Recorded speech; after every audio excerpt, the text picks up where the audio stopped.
اچھا، تنخواہ کے حوالے سے آپ نے بیان کیا کہ جو تنخواہ دار طبقہ ہے اس پر بھی اس کی تنخواہ کے لحاظ سے زکوٰۃ لی جائے گی۔ ایک تو یہ فرمائیے گا کہ یہ زکوٰۃ جو ہے وہ ماہانہ بنیاد پر ہوگی یا سالانہ بنیاد پر ہوگی، اور اسی طرح یہ بھی کہ مثال کے طور پر اس نے اپنی تنخواہ میں سے کچھ بچت کر لی ہے تو بچت پر الگ سے سالانہ 2.5% زکوٰۃ لگے گی یا اسی کے اندر سے اس کو ایڈجسٹ کر لیا؟ پیداوار کی زکوٰۃ پیداوار کے موقع پر ہوتی ہے۔ آپ جس چیز کو جس چیز سے ملحق کریں گے اس کے لحاظ سے قانون کا بھی اس پر اطلاق ہو جائے گا۔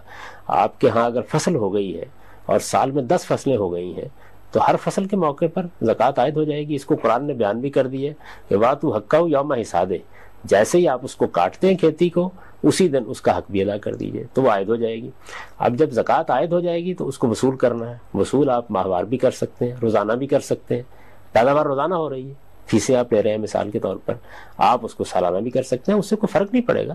یعنی وہ تو صرف اقساط میں وصول کرنا ہے، اکٹھا کر کے وصول کر لینا ہے۔ اگر فرض کر لیجئے کہ کرائے پر آپ نے زکوٰۃ عائد کی ہے اور 10,000 روپے کرایہ ہے اور اس میں سے 1,000 روپے زکوٰۃ عائد ہو گئی ہے ہر مہینے لیں گے تب بھی سال کی زکوٰۃ 12,000 بنے گی، اور سال کے سال لے لیں گے تب بھی اتنی بنے گی۔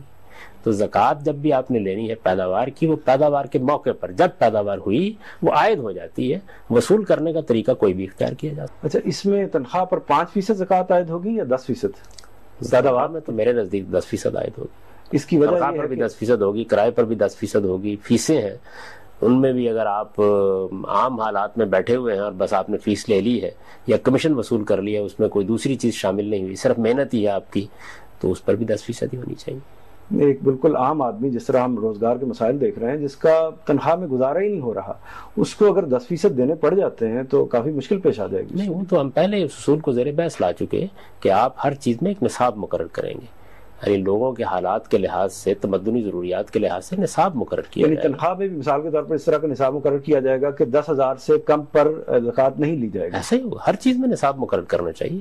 جب ریاست زکوٰۃ عائد کرے گی تو ریاست نصاب مقرر کرے گی، جتنی بھی نئی چیزیں ہیں ان میں نصاب مقرر کر دیا جائے گا۔ جب نصاب آپ نے مقرر کر دیا تو پھر ظاہر ہے کہ لوگوں کو ریلیف مل جائے گا، اس سے اوپر ان کی آمدنی جائے گی تب ان پر زکوٰۃ عائد ہوگی۔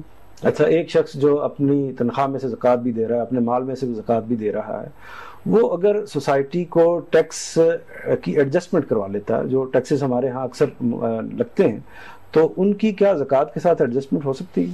میرا نقطہ نظر یہ ہے کہ چونکہ زکوٰۃ نظم اجتماعی کا حق ہے، لہٰذا نظم اجتماعی کی خدمت کے لیے آپ نے جو روپیہ دے دیا ہے آپ اس میں سے اپنی زکوٰۃ وضع کر سکتے ہیں، لیکن ظاہر ہے اس میں دوسرے لوگ اختلاف کر سکتے ہیں اور اپنے دلائل کی بنیاد پر دوسری کو رائے دے سکتے ہیں۔ 20% جو زکوٰۃ ہے وہ کس چیز پر ہوگی؟ آپ نے فرمایا کہ عطیہ خداوندی ہے، اس میں لوگ ایک دوسرے کو گفٹ دے دیتے ہیں، والدین اپنے بچوں کو دے دیتے ہیں، بھائی بھائیوں کو دے دیتے ہیں، تو ان گفٹس پر بھی 20% ہی ہوگی؟